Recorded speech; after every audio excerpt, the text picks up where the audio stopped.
මේ වෙනකොට වෙලා උදේ 7යි කාලා වගේ. හෙට මට එක්සෑම් එකක් තියෙන නිසා අද තියනවා කරගන්න වැඩ ගොඩක්. ඔක්කොටම කලින් උදේට මොනවා හරි කාලා ඉන්න ඕනනේ. ඉතින් මේක තමයි අද මගේ බ්‍රෙක්ෆාස්ට් එක. එළියට යන තව වෙලාව තියෙන නිසා මම දැන් හදන්නේ අපේ ලන්ච් එක අරේන්ජ් කරන්න. අද මම හදන්නේ ඉස්සු කරි එකක් නිසා ඒකට තමයි මේ මුරුංග කොළ කඩන්නේ.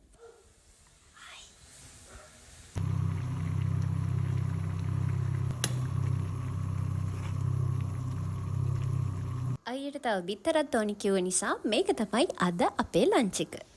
ඔක්කොම වැඩිවර වෙලා දැන් හදන්නේ ටක් ගාලා එළියට යන්න මොකද ගොඩාක් වැඩ තියෙනවා අද ඉවර කරගන්න.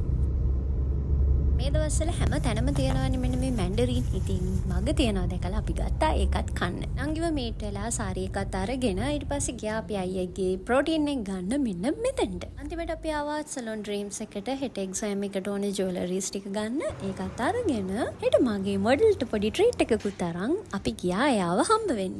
මේක තමයි ඉතින් මගේ දවසේ එනර්ජි ඩ්‍රින්ක් එක. දවසක මම දුන්න තයිරොක්සින් එකක් චෙක් කරන්න. එන ගමන් ඒකේ රිපෝට් එකක් ගත්තා. හැබැයි ඉතින් මම බොරුවට තමයි බය වෙලා තියෙන්නේ. මොකද රිපෝට් එක නෝමල්.